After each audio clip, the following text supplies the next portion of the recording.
Next, we will have Motwani talking about a development project funded by an organization that she helped to found in San Francisco. Thanks, Emily. Thank you all for being here.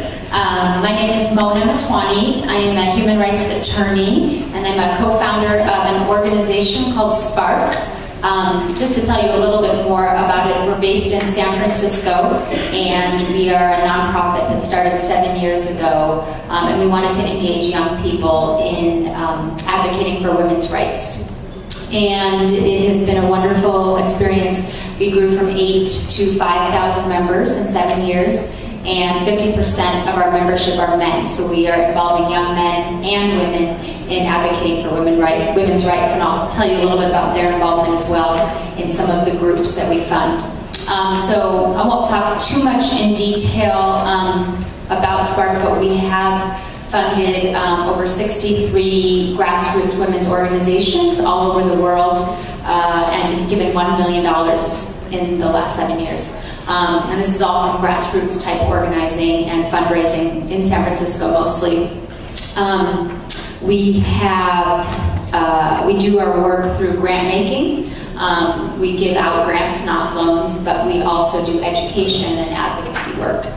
So I just want to talk to you a little bit about some of our experiences from the grantees that we've worked with.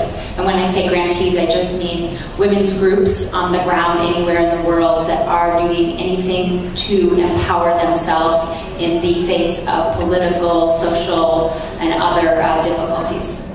So one of the things that we've learned particularly is that microfinance, if all of you have heard the term, investing these small loans into women's organizations is not quite the silver bullet. And what I mean by silver bullet is it's not quite everybody thought it would be this great thing for women's groups on the ground, when in fact there have been some issues that we've encountered. And so basically some of our groups, I remember, I think World Vision or someone was offering to give money, but the groups, they didn't have a roof over their head.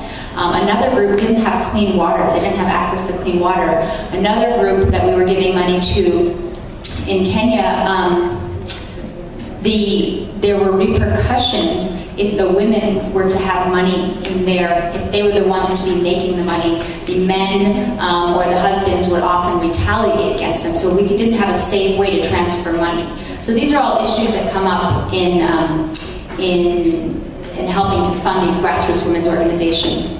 So one of the organizations we fund is Nest. They are a weaving cooperative in Guatemala, and basically sorry, my notes are on my phone because printer didn't work, but some of the best practices there is that they have a program where they call creativity to self-sufficiency. So we really look at, in women's change, making sure that women are able to create self-sufficiency for themselves, and we're not just giving them something without them being able to continue it themselves.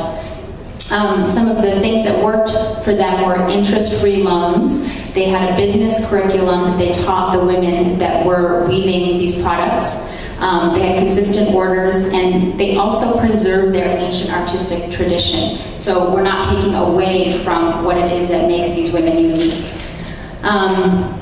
All they needed really was a foot loom to begin their project. So very simple things, but these really help start the process in grassroots women's organizations. Another group that has been really successful is called Akili Dada. They are in Kenya. They supply young, low-income women with scholarships for school and an innovative mentoring program. And basically this does facilitate the economic participation of women. And the reason it works is because it starts from a young age and fills in the gaps where the education system isn't helping the girls, and it also continues with the leadership program outside of school. Because as we know, just sending girls to school is not the only thing. We need to facilitate family, communication, leadership skills. Akili Dada started as a very small organization, and one of our male members, They needed help with QuickBooks, with accounting, and he offered 3 months of volunteer service via the internet to revise their financial systems. And though they were uncomfortable with it, he sort of pushed their limits a little bit and got them to be a much more financially sound organization. So there's a balance between preserving what is authentic about these women's groups on the ground and also maybe pushing them a little bit to adopt more modern practices. And because of that, they have actually won the UN Marketplace for Ideas Award, and they were recognized by the Obama administration as a champion of change and a leader among the African diaspora. The founder of Akilidada called to thank us, attributing our partnership with bolstering her confidence, credibility, and momentum. So these are just some of the practices, and I look forward to hearing from all of you. Thank you very much, Mona.